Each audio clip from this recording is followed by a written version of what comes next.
नमस्कार। ANB news देख रहे हैं आप और मैं हूं आपके साथ मुस्कान। स्वागत है आप सभी का एएनबी न्यूज के स्पेशल बुलेटिन में।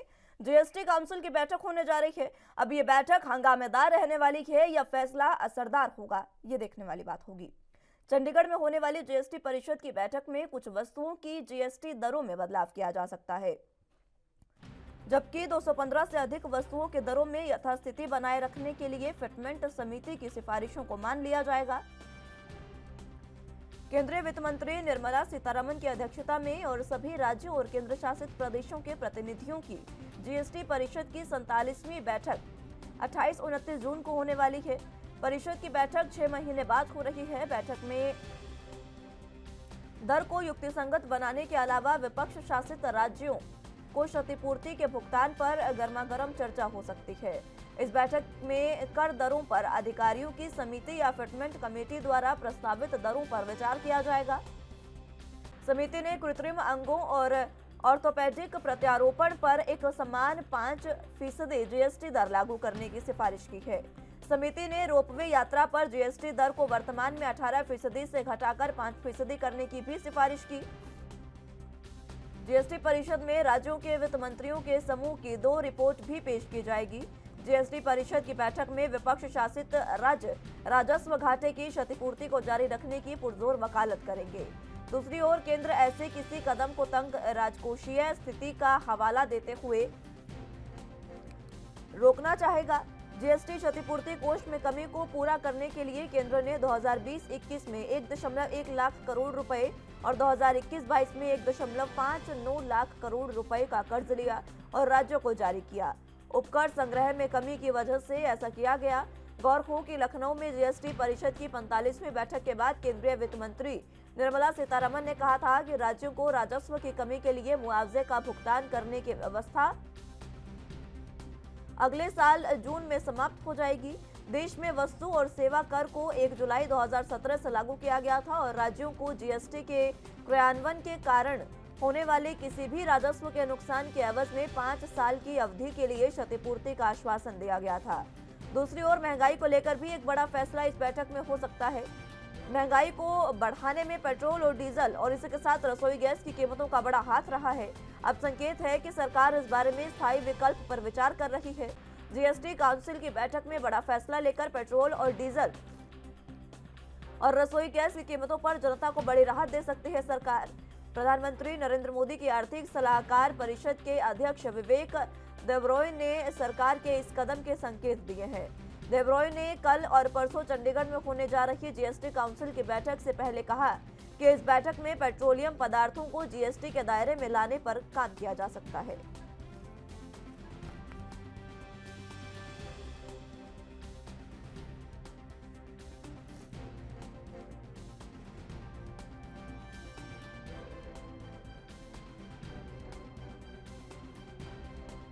तो चंडीगढ़ में कल और परसों जीएसटी की अहम बैठक होने जा रही है। जीएसटी परिषद की बैठक में कई अहम फैसले लिए जा सकते हैं।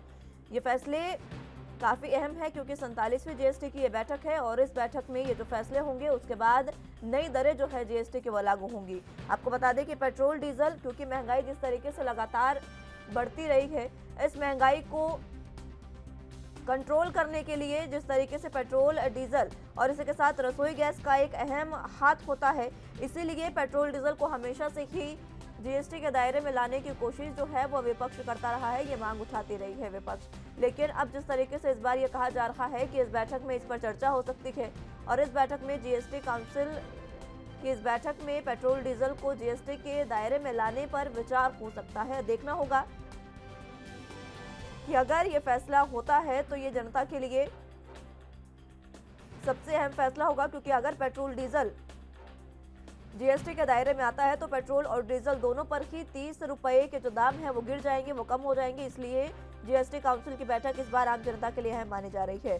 दूसरी ओर अगर बात करें राज्यों के लिए भी ये बैठक काफी अहम है, क्योंकि इस बार राज्यों को जो कंपनसेशन का अमाउंट दिया जाता है, जो क्षतिपूर्ति राशि दी जाती है, उसको लेकर भी इस बार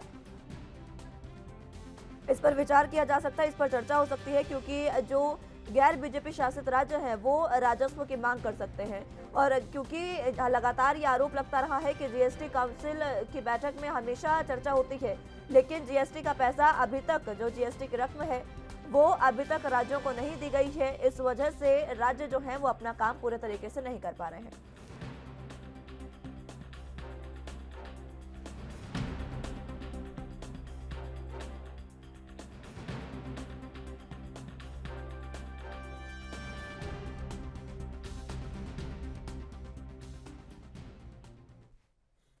तो जीएसटी की जो बैठक होने जा रही है जीएसटी काउंसिल की, वो बैठक किस तरीके की होगी? ये बैठक सिर्फ हंगामेदार रहने वाली है या फिर इस पे फैसला असरदार होगा? इसी पर चर्चा की शुरुआत कर लेते हैं।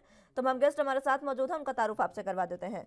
रत्नाकर सिंह जी प्रवक्ता कांग्रेस से हमारे साथ मौजूद है और इसी के साथ अश्विनी शाही जी प्रवक्ता बीजेपी से हमारे साथ मौजूद हैं। आप दोनों का बहुत स्वागत है एनबी न्यूज पर। कुछ देर में संजय राणा जी हमारे साथ राजनीतिक विश्लेषक के तौर पर जुड़ेंगे, उनसे भी चर्चा की शुरुआत करेंगे। उससे पहले अश्विनी शाही जी आप ही के पास मैं आना चाह रही हूँ। सबसे पहले बैठक की डिबेट की शुरुआत आप ही के साथ करते हुए, जो कल जीएसटी काउंसिल की बैठक होने जा रही है 2 दिन की, इसमें सबसे अहम फैसले कई लिए जा रहे हैं, जिसमें गेमिंग को लेकर कहा जा रहा है कि दरों पर बढ़ावा दिया जा सकता है, गेमिंग की दरें जो है उसको बढ़ाया जा सकता है। इससे इतर राज्यों को क्षतिपूर्ति देने और इसी के साथ पेट्रोल डीजल को जीएसटी के दायरे में लाने पर विचार होगा। जी मुस्कान जी, ये बैठक हमेशा समय समय पर होती रहती है और इसमें जो कुछ कमियां होती हैं उसको सुधारा जाता है, जो बेहतरी होती है उसके और कैसे बेहतर बनाया जाए, ये एक समीक्षा बैठक की तरफ बैठक की जाती है। नए कुछ कर के दायरे में लाए जाते हैं, लेकिन इस बार का जो मुख्य मुद्दा रहने वाला है, जो क्षतिपूर्ति का विषय है। जब जीएसटी 2017 में लागू हुई तो सरकार ने 5 साल तक क्षतिपूर्ति राज्यों को देने का वादा किया कि अगर इस जीएसटी लगाने से कहीं किसी राजस्व में की वसूली में कमी आती है तो वो क्षतिपूर्ति जो है भारत सरकार आपको पूरा करे। तो आपने ओपनिंग रिमार्क में बताया 1.59 लाख करोड़ और 2 बार जो है उन लोगों को दिया जा चुका है और 5 साल की अवधि इस साल जून में खत्म हो रही है। लेकिन राज्यों को अब ये लग गया है कि नहीं, ये क्षतिपूर्ति की मांग हम करते रहें, तो ये सभी राज्य जो है इसकी मांग अभी कर रहे हैं, इस पर अड़े हुए हैं। जो केंद्र सरकार, अब ये देखना है कि इसको बढ़ाया जाएगा या यहाँ पर समाप्त किया जाएगा। रही आपके जैसे डीजल पेट्रोल की बात, डीजल पेट्रोल की पर जो है कर लगाने की बात, जीएसटी के दायरे में लाने की बात जो है लखनऊ की काउंसिल की जब बैठक हुई थी तो उसमें निर्णय लिया गया वित्त मंत्रालय के द्वारा। लेकिन उसमें भारतीय जनता पार्टी शासित प्रदेश और जो कांग्रेस के शासित हैं या बगैर भारतीय जनता पार्टी के शासित जो भी प्रदेश हैं, सबके लोग आए और सबने पुरजोर विरोध किया इसका। जीएसटी में अगर आ जाएगा तो हमारे राज्यों की कमाई कम हो जाएगी, हमारा राजस्व जो है इससे ज्यादा आता है। इसलिए राज्य सरकारें ये नहीं चाहती हैं कि इसको जीएसटी के दायरे में लाया जाए। और भारतीय जनता पार्टी शासित राज्य कभी भी कुछ नहीं कहते, लेकिन विरोधी दल के जो राज्य हैं वो बार बार इस पर सवाल भी उठाते हैं, क्योंकि वो दोहरी राजनीति करते हैं। जब काउंसिल की बैठक होती है तो कहते हैं कि नहीं, हमारा राजस्व आता है, और उसके बाद ये कहते हैं कि जीएसटी के दायरे में लाया जाए तो सस्ता हो जाएगा। वैसे भी आज डीजल पेट्रोल देखिए किस तरीके से महंगा, कहाँ महंगा है, कहाँ श्री गंगानगर जो है राजस्थान में सबसे महंगा रहता है, उत्तर प्रदेश में देखिए क्या स्थिति है। तो ये कहने की बात है, ये जीएसटी काउंसिल में ये तय किया जाएगा कि क्या इसको लाया जाए न लाया जाए। लेकिन मुझे नहीं लगता है कि राज्य सरकारें इस पर सहमत होंगी कि इसको लाया जाए। जी मुस्कान जी। ठीक है, रत्नाकर सिंह जी, अश्विनी शाही जी कह रहे हैं कि लगता नहीं है कि राज्य सरकारें इस पर सहमत होंगी कि पेट्रोल डीजल को जीएसटी के दायरे में लाया जाए। आपकी प्रतिक्रिया इस पर और उसी के साथ क्षतिपूर्ति पर आपकी प्रतिक्रिया।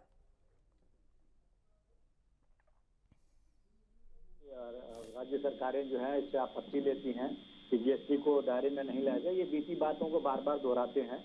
आपत्ति तो हमने बहुत सारी चीजों पे लिया है। हमने अग्निपथ योजना पे भी आपत्ति लिया है, हमने नोटबंदी पे भी आपत्ति लिया था, हमने बहुत सारी इनकी गलत नीतियों पे आपत्ति लिया है।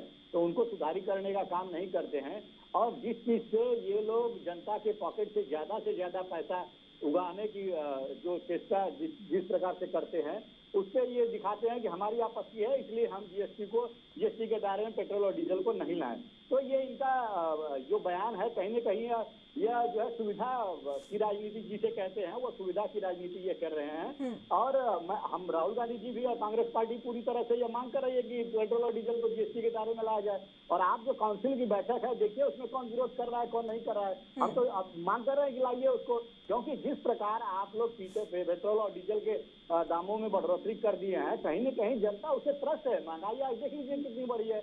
45 साल में 50 साल में ये सबसे ज्यादा महंगाई है। महंगाई दर देख लीजिए आप, 8% से ऊपर हो चुकी है। तो कहीं न कहीं, और थोक महंगाई दर देख लीजिए 15% से भी ऊपर हो चुकी है। तो कहीं न कहीं इसकी मार जनता झेल रही है, और भारतीय जनता पार्टी की सरकार को इस चीज को सोचना चाहिए कि जनता को किस तरह प्रकार से उनको राहत देने का काम करना चाहिए, और पेट्रोल डीजल को जो है जीएसटी के दायरे में लाना चाहिए। रही बात ये क्षतिपूर्ति की जो बात कह रहे हैं, क्षतिपूर्ति राशि तो इन्होंने दिया नहीं, 30 जून को खत्म हो रहा है। देखिए अभी क्या निर्णय ये लेते हैं। और जीएसटी का जो भाग होता है राज्य सरकारों का, वो बकाया जीएसटी तो ये लोग अभी तक दिए नहीं। देखिए महाराष्ट्र की ही बात कर लेता हूँ, यहाँ पे लगभग 26,000 करोड़ के करीब जो है जीएसटी अभी भी बाकी है। लेकिन ये क्यों नहीं दे रहे राज्यों को? गैर बीजेपी शासित राज्य जो है, जिससे कि सरकारी कर्मचारियों को तनख्वाह देने का काम किया जाता है और इंफ्रास्ट्रक्चर डेवलपमेंट किया जाता है, बहुत सारी राज्य से रिलेटेड जो कामें हैं वो किया जाता है। लेकिन ये जो है कहीं ना कहीं पक्षपातपूर्ण रवैया करते हैं गैर बीजेपी शासित राज्य। लेकिन एक बात बताइए रत्नाकर सिंह जी, आप जो है सबसे पहले जीएसटी का बकाया जो धनराशि है उसको रिलीज किया जाए, और क्षतिपूर्ति राशि जो है उसको देने का भी काम किया जाए। ठीक है, क्षतिपूर्ति राशि देने का काम किया जाए, ये इसका जवाब मैं लूंगी शाह साहब से। लेकिन उससे पहले आपसे मेरा एक सवाल है। अभी आपने कहा कि राहुल गांधी भी ये चाहते हैं और कांग्रेस लगातार सड़कों पर उतरकर ये मांग करते रही है कि पेट्रोल डीजल को जीएसटी के दायरे में लाया जाए। आपने अभी खुद कहा और हमने देखा भी है लगातार कांग्रेस ये मांग कर रही है। तो क्या कारण है कि जब अभी हाल ही में बैठक हुई उसमें आपने इसके क्रॉस वोटिंग की? विरोध क्यों किया? हाल ही में बैठक नहीं हुई है, अभी पिछले साल बैठक हुई ना।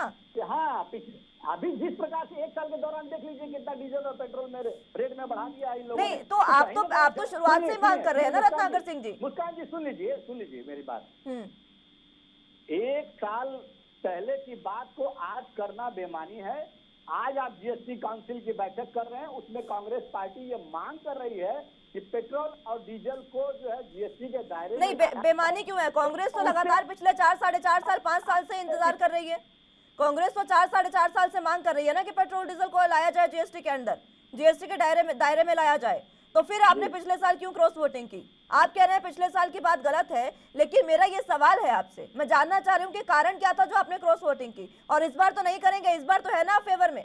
देखिए मुस्कान जी, जिस प्रकार से मोदी सरकार डीजल और पेट्रोल का प्रतिदिन इनका जो है रेट बढ़ने का कार्यक्रम सिलसिला शुरू हुआ है। जो डीजल और पेट्रोल 60 रुपए 62, डीजल 60-62 रुपए था, वो 100 रुपए के करीब पहुंच गया है। तो आज जो देखिए 40% के जो 50% से भी ज्यादा जो है रेट बढ़े हैं, तो कहीं ना कहीं आम जनता उससे परेशान है।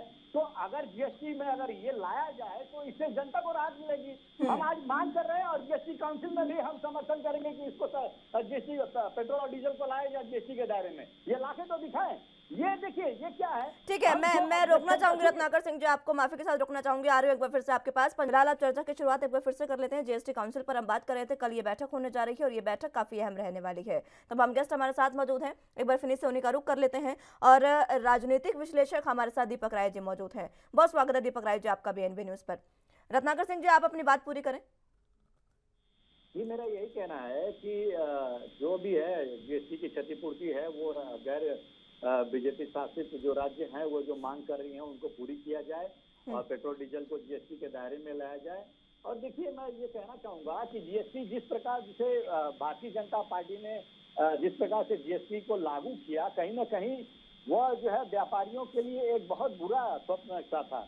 मैं बताता हूँ, मैं जहाँ पे मेरा खुद व्यवसाय है और मेरी फैक्ट्री जहाँ पे है, वहाँ पे तकरीबन 7 दिन तक लोगों को समझ में नहीं आया कि जीएसटी का प्रोसेस कैसे करना है, एक्चुअली बिल कैसे बनाना है, रोड ट्रांसपोर्टेशन कैसे करना है। तो ये भारतीय जनता पार्टी कोई भी नीति लेके आती है तो वो व्यापारी हो चाहे देश के आज जैसे अग्निपथ है, सैनिक हैं, तो बहुत सारी खामियों के साथ आती है। ये पूरी तरह से उसको विशेषज्ञों से राय मशवरा ले करके और पूरी तरह से तैयारी करके अगर आती तो देश के ना व्यापारियों को इस प्रकार भुगतना पड़ता, ना ही जो है देश के जवानों को आज सड़कों पे उतरना पड़ता। तो मेरा यही कहना है कि जितने भी खामियां हैं जीएसटी में, वो आप विशेषज्ञों से परामर्श लीजिए।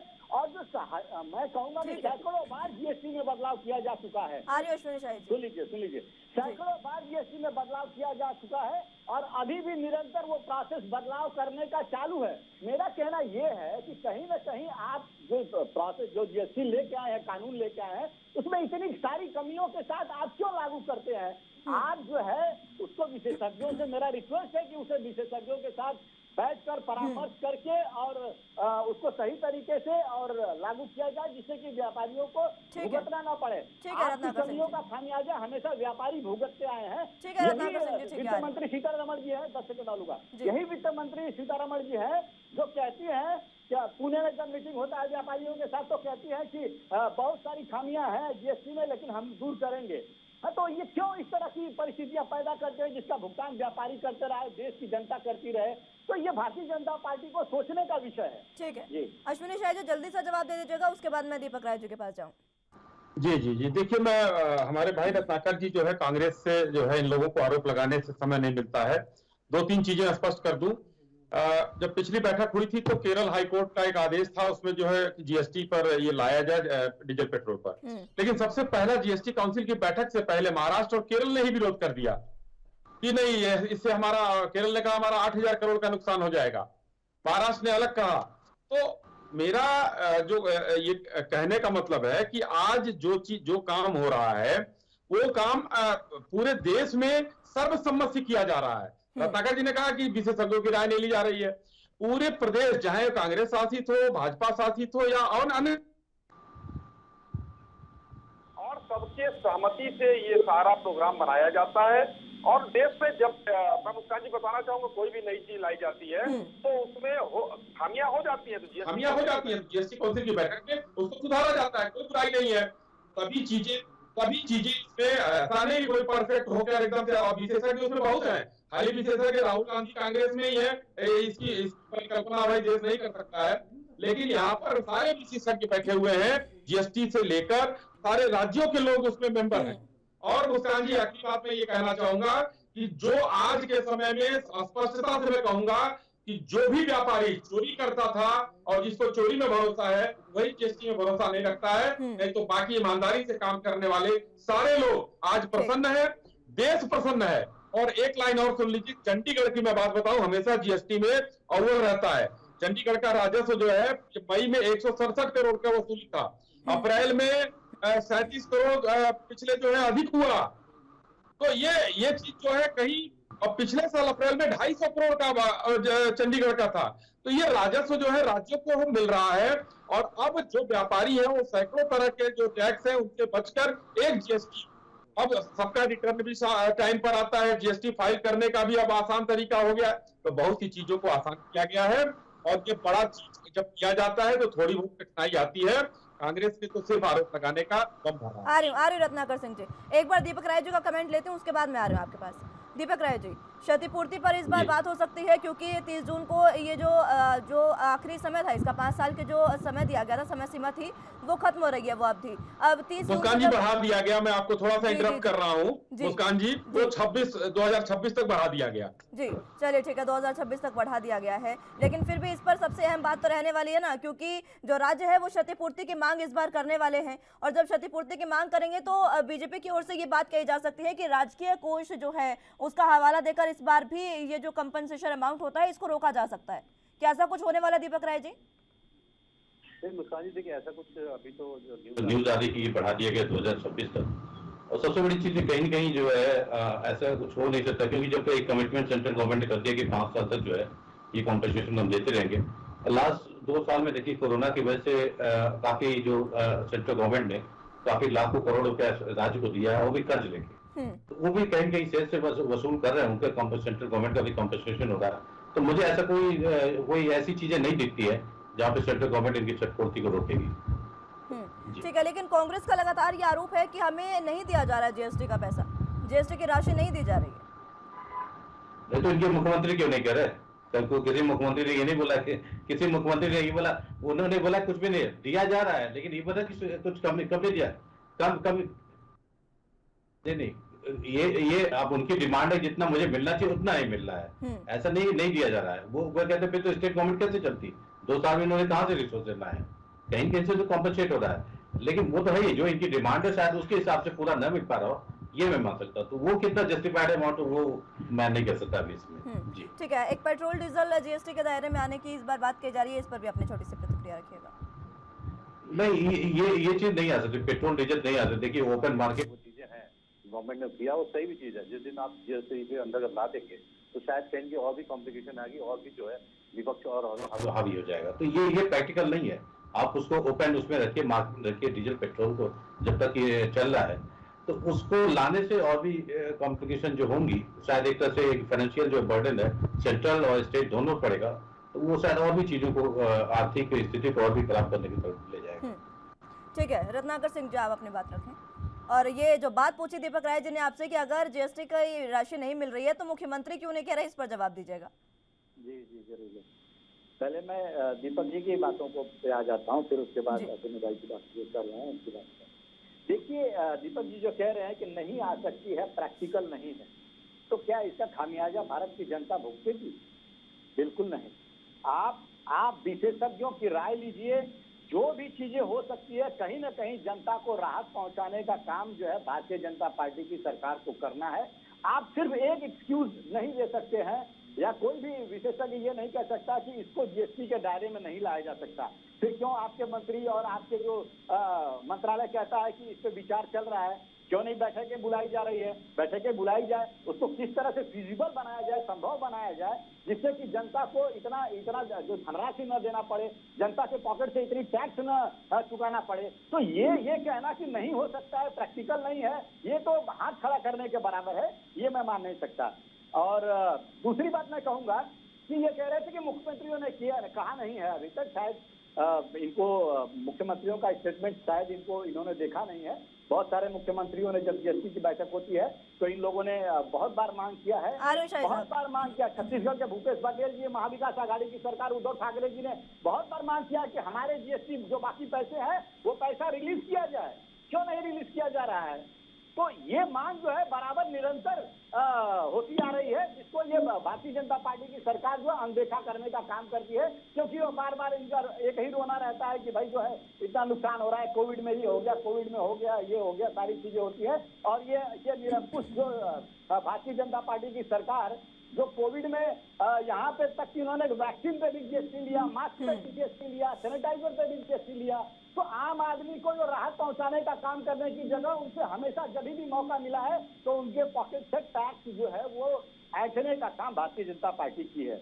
रही बात मैं अपने करता हूँ, ये लोग कहते हैं कि जो है ये हम हमेशा विरोध करते हैं, हम जो है हमारी बातों पे आ जाते हैं तुरंत कि भाई जीएसटी काउंसिल में विरोध किया। आप लोग सुविधा की राजनीति करते हैं। मैं फिर से एक बार कहूंगा, भारतीय जनता पार्टी हमेशा सुविधा की राजनीति करती है। हम तो आज अग्निपथ योजना का भी विरोध कर रहे हैं, तो आप क्या उसको हटा देंगे? कानून हटाइए उसको। हमने तो नोटबंदी का भी विरोध किया था, आपने क्यों नहीं हटा दिया? हमने तो जीएसटी जो प्रोसेस जो आपने इम्प्लीमेंट किया था उसका भी विरोध किया था हमने, आपने क्यों नहीं हटाया? तो आप जो है सुविधा की राजनीति करते हैं। आपको जब कृषि कानून लाना होगा तो आप सदन में अपनी बहुमत संख्या बल के आधार पे उस कानून को पारित करा लेंगे, चाहे राज्यसभा हो चाहे संसद हो, चाहे दोनों सदनों में आप बहुमत में है और आप अपने कानून को पास करा लेते हैं जिसको आपको लगता है कि आपको पास कराना है। आप अपने अडानी और अंबानी जैसे मित्रों को फायदा पहुंचाने वाली जो कानून लेके आएंगे उसको जरूर पास करा देंगे। लेकिन आम जनता के लिए राहत का जो काम करने वाली चीज होती है उसको आप जनता को इतना टीडियस दिखाएंगे कि ये इतना कठिन है कि वो जीएसटी के दायरे में आएगा ही नहीं। और आपने कभी विरोध किया था? अरे आपके कभी मुख्यमंत्री थे मोदी जी ने, तो वो भी धरना प्रदर्शन किए थे, उनके तो बहुत सारे वीडियोज और फुटेज है कि जीएसटी का उन्होंने विरोध किया था। तो क्या आप 15 साल पहले की बात लेकर बैठ के अभी उसका सुधार नहीं करेंगे? आप मोदी जी ने भी विरोध किया था, तो आप उस चीज को क्या कहेंगे? आज हम मांग करते हैं, कांग्रेस पार्टी मांग करती है कि आप बैठक में पेट्रोल और डीजल को जीएसटी के दायरे में लाइए और आम जनता जो महंगाई से त्रस्त है उसको राहत पहुंचाने का काम करिए। ये कांग्रेस पार्टी की मांग है। जी ठीक है, अश्विनी शाह जी मांग कर रही है कांग्रेस पार्टी। जी। देखिए दीपक जी ने एक सेंटेंस में कहा क्योंकि रत्नाकर भाई के यहाँ चिल्लाने से कुछ नहीं होने वाला है। यहाँ अभी जो बैठक हो रही है, अरे नहीं सुन लीजिए रत्नाकर भाई, कल बैठक होगी, उसमें आपके शासित राज्यों के मुख्यमंत्री जाएंगे या उनके प्रतिनिधि जाएंगे।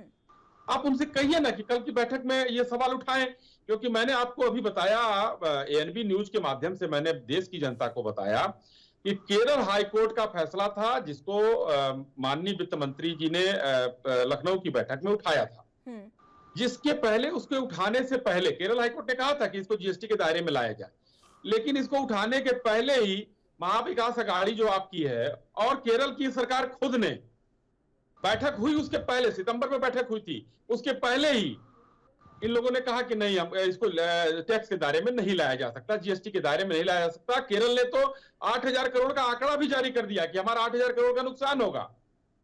तो भाई आप कह रहे हैं यहां कोई दूसरी बात, आप अपने नेताओं से पूछिए, अपने मुख्यमंत्रियों से पूछकर तब ये बात कीजिए रत्नाकर भाई, तो माना जाएगा। और दुविधा ना फैलाइए। दूसरी दुविधा आप जो फैला रहे हैं वो मैं आपको बताना चाहता हूं, क्षतिपूर्ति की राशि की कम से कम 3 बार इन्होंने कहा, और मैं ये कहता हूं कि क्षतिपूर्ति की राशि 31 मई तक पूरा सबको, हर राज्य को पे किया गया है एकदम, क्योंकि 17 से 22 तक 5 साल का ये मामला था, इसमें खत्म करना था कि क्षतिपूर्ति अब इसके आगे नहीं दी जाएगी। तो 31 मई तक, जून में खत्म होना था वो, 31 मई तक सबको पे किया जा चुका है। ये लोग बार बार इस चीज की दुविधा फैला रहे हैं, इनको आंकड़ों के बारे में नहीं जानकारी है। रत्नेश भाई, एक बार फिर से आप अपने राज्यों से पता कर लीजिए। तीसरी बात मैं कहना चाहता हूं कि ये जो 26 तक बढ़ाने की बात है, ये कहीं से एक अपुष्ट सूचना हमको भी आ रही है कि शायद 4 साल के लिए सरकार इसको बढ़ा रही है। कोई नोटिफिकेशन जारी होने वाला है, अब हो गया है या नहीं हुआ है ये मैं नहीं, अभी ये काउंसिल की बैठक के बाद स्पष्ट हो जाएगा। लेकिन ये राज्य सरकारों का दबाव था, या केंद्र सरकार ने देखा कि इनकी क्षतिपूर्ति और देनी है। ये बार बार हमेशा जो है जनता को गुमराह करने का काम कांग्रेस करती है मुस्कान जी, उसी में रत्नाकर जी यहां पर ये बात कह रहे हैं। और बहुत स्पष्टता से मैंने दोनों चीज कहा कि कांग्रेस शासित राज्यों के साथ भारतीय जनता पार्टी शासित राज्यों ने भी इसका विरोध किया था कि नहीं लाना चाहिए, मैं तो स्पष्ट रूप से कह रहा हूं। और क्षतिपूर्ति 31 तारीख तक दे दी गई है, इसमें कहीं कोई दो राय नहीं है, बहुत स्पष्टता में बता रहा हूं जी मुस्कान जी। ठीक है दीपक राय जी, लेकिन एक बात ये कही जा रही है कि ये जो क्षतिपूर्ति दी गई है, इसमें सरकार ने भी कर्ज लेकर ये क्षतिपूर्ति दी है, इस तरीके की बातें कही जा रही हैं, जो आंकड़े बताते हैं।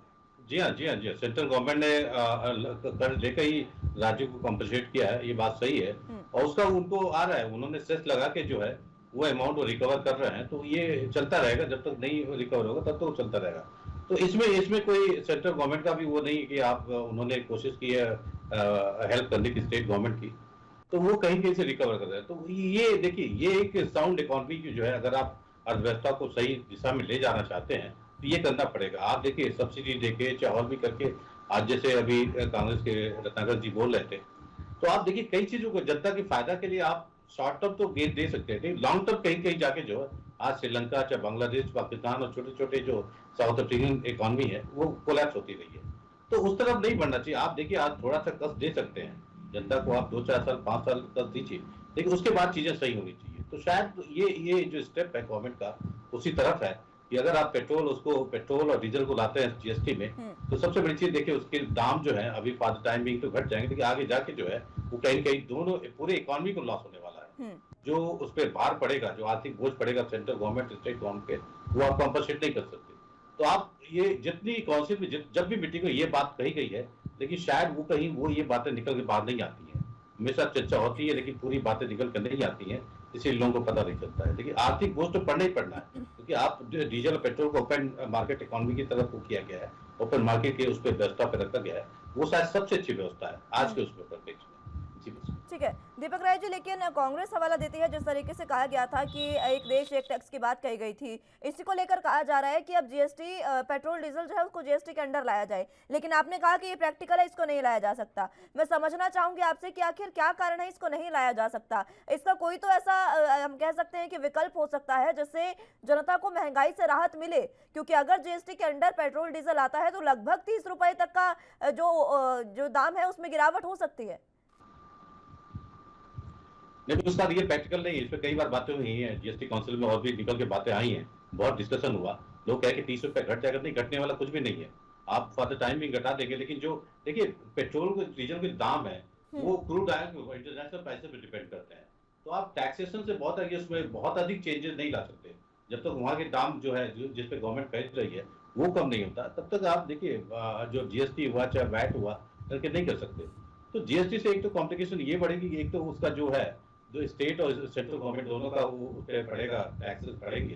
तो मुझे नहीं लगता कि दाम घटाने की बात होगी, इस पे घट नहीं सकता दाम, तो अभी भी आप देखते हो इस पे नहीं घट सकता, दाम तो घट जाएगा लेकिन जितनी ऑयल कंपनियां उनके जो घाटे बढ़ेंगे फिर उसको सेंट्रल गवर्नमेंट जो उसको कॉम्पेंसेट करने की हालत तो नहीं होगी। ठीक है, रत्नाकर सिंह जी। देखिए, ये जो कह रहे हैं दीपक जी, कंपनसेशन की बातें कर, एक तरफ तो सरकार रोज नए नए आंकड़े देती रहती है कि जीएसटी में रिकॉर्ड कलेक्शन, जीएसटी में रिकॉर्ड कलेक्शन, और दूसरी तरफ ये दिखा रहे हैं कि अगर हम नहीं जीएसटी कलेक्शन करेंगे तो जो है अर्थव्यवस्था में मंदी हो जाएगी। तो कहीं ना कहीं ये दोनों जो स्टेटमेंट है या दोनों चीजें हैं वो बिल्कुल एक दूसरे से विरोधाभासी है। आपके एक तरफ कह रहे हैं कि बहुत सारा जीएसटी कलेक्शन हो रहा है, तो भाई वो जीएसटी कलेक्शन हो रहा है जो अभी तक, जहां तक मेरी जानकारी है कि आपने पेट्रोल डीजल पे वैट जो है करीबन 28 लाख करोड़ रुपए आपने वसूल लिए हैं जनता से। तो वो पैसे आप कहाँ खर्च कर रहे हैं वो भी तो दिखाना पड़ेगा आपको। आखिर में लोगों के पॉकेट से जो पैसा आपने उगाही किया है वो किस जगह खर्चा कर रहे हैं वो बताइए। आप तो सिर्फ दिखा देते हैं कि कोविड में हमें, जी आप तो दिखा देते हैं कि कोविड में हमने भैया 20,000 करोड़ का लोन दिया है और जनता को लोन मिलता ही नहीं है, किसी जनता के को कोई कंपनसेशन कोविड में मिलता ही नहीं है। तो आप जो है सिर्फ आके और मीडिया में चीजों को वक्तव्य देते हैं, लेकिन हकीकत उसकी एकदम दूसरी होती है। रही बात जो है अश्विनी भाई की, ये कह रहे हैं कि जनता को हम हमेशा गुमराह करने का काम करते हैं। भाई अगर हम जनता को अगर गुमराह कर रहे हैं और आप ही जनता के नुमाइंदे हैं और आपको लगता है कि आप जनता के हित में काम कर रहे हैं, तो आज जो है बेरोजगारी इतनी क्यों चरम पे बढ़ जाती है? आज देश की अर्थव्यवस्था क्यों रसातल में पहुंच गई है?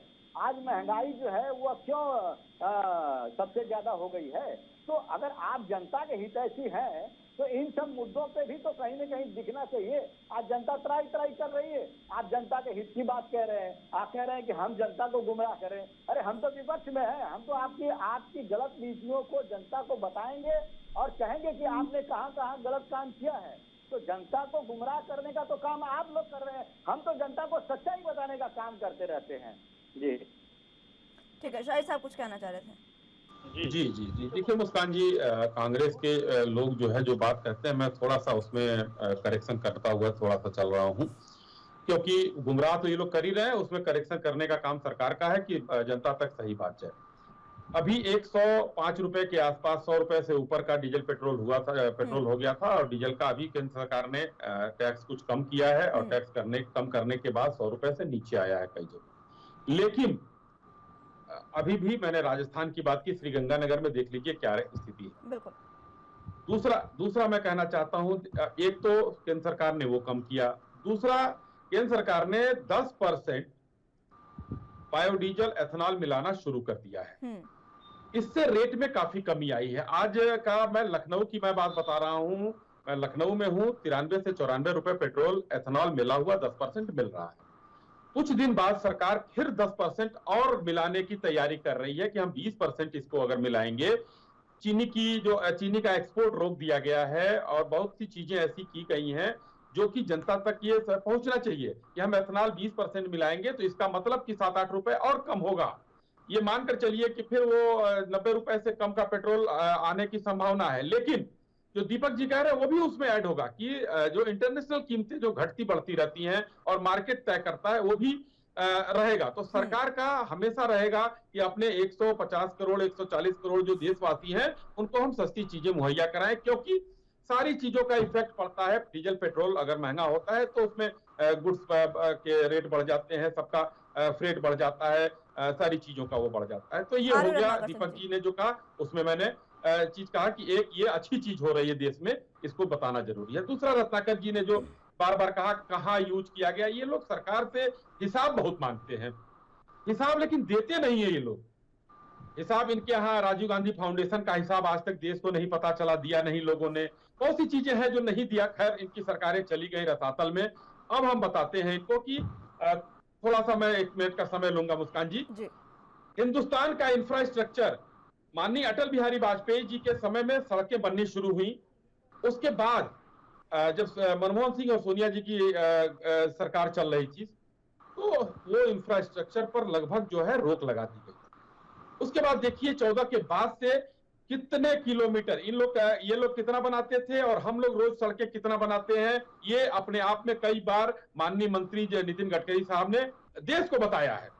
और आज जो इंफ्रास्ट्रक्चर देश में कहा, श्रीनगर के चले जाइए, श्रीनगर भारतमाला रोड, कोयम्बटूर चले जाइए, आप जो है ऊटी चले जाइए, आप जो है क्या कहते हैं लेह लद्दाख चले जाइए, आप अरुणाचल चले जाइए, आप जो है महाराष्ट्र में आइए, आप मध्य प्रदेश, हर जगह लाखों करोड़ों के प्रोजेक्ट चल रहे हैं इस समय। और दिखने में लगता है, आप कहीं गाड़ी लेकर चले जाइए, आपको एक नेशनल हाईवे बनता हुआ नजर आ जाएगा। ये पैसा हम वहां भी खर्च कर रहे हैं रत्नाकर भाई।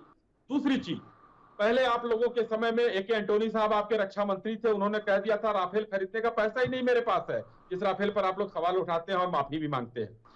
वो राफेल आज हम आप लोगों के द्वारा मृत प्राय की गई HAL कंपनी जो मृत कर दी गई थी, HAL, उसको जिंदा करने के बाद हम राफेल की टेक्नोलॉजी भी लेकर आए और राफेल हिंदुस्तान में बन रहा है। तेजस, जो आप लोगों ने कहा था कि पैसे नहीं है हमारे पास, हम तेजस को आप लोगों ने खत्म कर दिया था, वो तेजस आज उड़ान भर रहा है और दूसरे देशों को बेचने की स्थिति में हम आ गए हैं। ये इंफ्रास्ट्रक्चर में भी पैसे लग रहे हैं और आत्मनिर्भरता पर भी लग रहा है। मिसाइल टेक्नोलॉजी, जो पहले हम दूसरे देशों से उधार मांगने पर लगे रहते थे, आज हम अपनी मिसाइल बनाकर हम ताइवान जैसे देशों को बेच रहे हैं, जहां से अब चाइना को सामरिक रूप से भी डिस्टर्ब करने की स्थिति में आ चुके हैं। आप ये हम पैसे लगा वहां रहे हैं।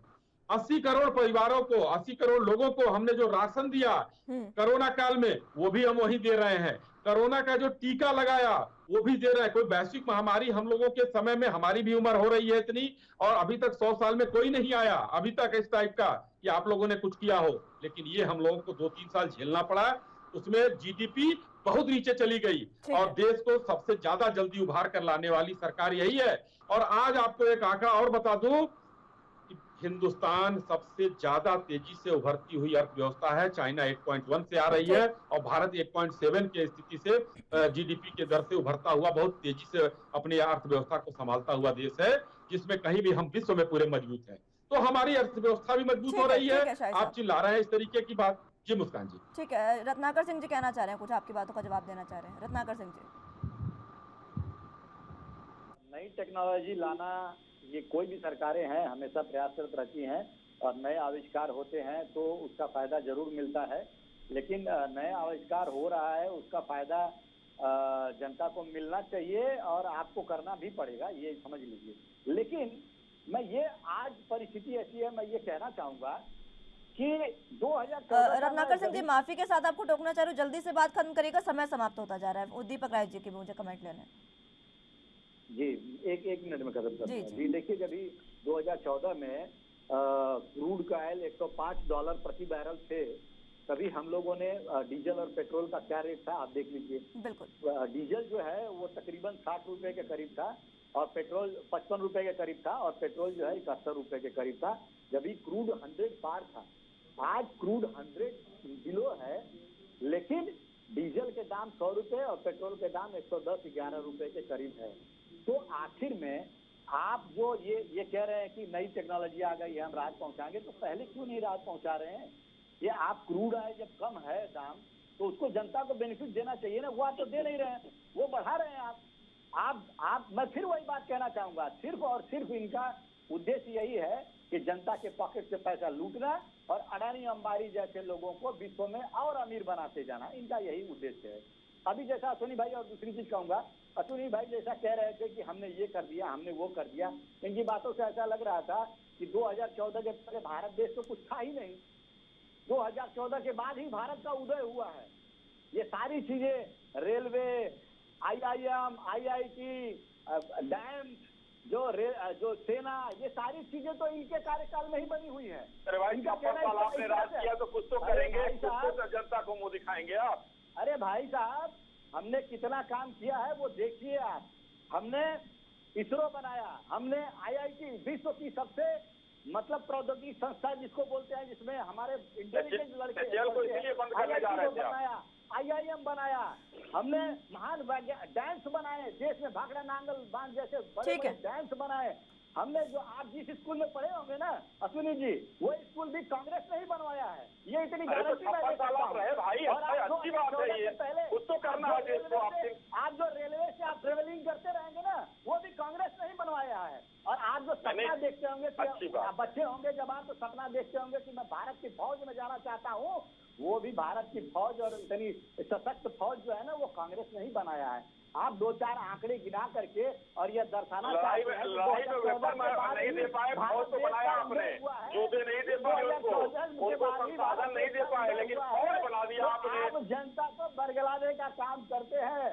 2014 के पहले भी देख लीजिए जरा, ठीक है जरा आंकड़े उठा ठीक है रत्नाकर सिंह जी। और 2014 के पहले भी भारत सबसे तेजी से उभरती हुई अर्थव्यवस्था थी। ठीक है रत्नाकर सिंह 2014 जी। से पहले, लेकिन ठीक है, समय मोदी जी समाप्त हो रहा है के रत्नाकर सिंह जी। की वजह से अर्थव्यवस्था आज रसातल में पहुंच चुकी है। ठीक है रत्नाकर सिंह जी, समय समाप्त हो रहा है। दीपक राय जी, आपके पास आना चाहूंगी, आखिरी कमेंट आपके लेना चाहूंगी मैं।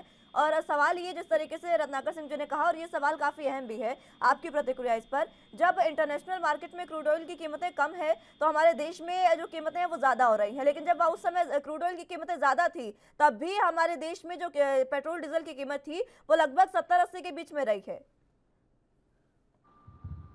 मुस्कान सही बात है, इसमें सेंट्रल गवर्नमेंट जो प्राइसेस कम की, सेंट्रल गवर्नमेंट ने उसमें काम नहीं किया, तो सेंट्रल गवर्नमेंट ये भी था कि इनके जो प्रोजेक्ट्स थे, जो बहुत बड़े बड़े प्रोजेक्ट थे, उसको इनको फाइनेंस करना था। उस समय इन्होंने एक तरह से उसके लिए इन्होंने पैसा जुटाया, तो उसमें आप एक तरह से कह दीजिए शायद उन्होंने एक उसको राजनीतिक दृष्टि राजनीतिक उससे ऊपर उठकर जो है उन्होंने काम किया, अपने चुनावी फायदे नहीं देखे, शायद देश की अर्थव्यवस्था के लिए और देश के लिए काम किया, उसमें मैं अप्रिशिएट करूंगा।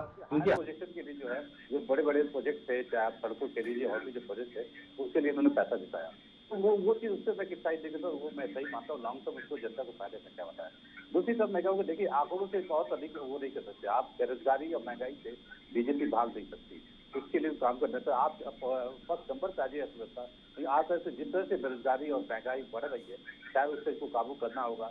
लेकिन आंकड़े तो ठीक है, आगे लेकिन सच्चाई जो है वो कुछ और बयान करती है, तो आप सच्चाई के साथ आगे बढ़िए। सच्चाई और आंकड़ों में कहीं पे जो है उसका जो गैप है वो शायद कम कर देना चाहिए, बीजेपी उस पर ध्यान देता हूँ जी। ठीक है दीपक राय जी, बहुत बहुत शुक्रिया आप सभी का हमारे साथ जुड़ने के लिए और चर्चा हमारे साथ करने के लिए। लेकिन जिस तरीके से जीएसटी काउंसिल की कल बैठक होने जा रही है, जीएसटी परिषद की, इसमें इस बैठक से पहले जो प्रधानमंत्री के आर्थिक सलाहकार जो परिषद है उसके अध्यक्ष हैं विवेक देबरॉय, उन्होंने ये बात कही है कि जो पेट्रोल डीजल और रसोई गैस की जो कीमतें हैं वो कम हो सकती हैं, क्योंकि जीएसटी की बैठक में ये इस पर अहम फैसला हो सकता है। इस पर क्या फैसला होगा, जनता को बेरोजगारी और महंगाई पर क्या राहत मिलने वाली है जीएसटी काउंसिल की बैठक में, ये देखने वाली बात होगी। इसी के साथ क्षतिपूर्ति की जो बात कही जा रही है, राज्यों को जो लगातार इंतजार है, उसमें क्या फैसला इस समय लिया जाएगा जीएसटी काउंसिल की बैठक में, यह देखने वाली बात होगी। फिलहाल के लिए मेरे साथ बस इतना ही। तमाम अहम खबरों के लिए आप देखते रहे एनबी न्यूज। नमस्कार।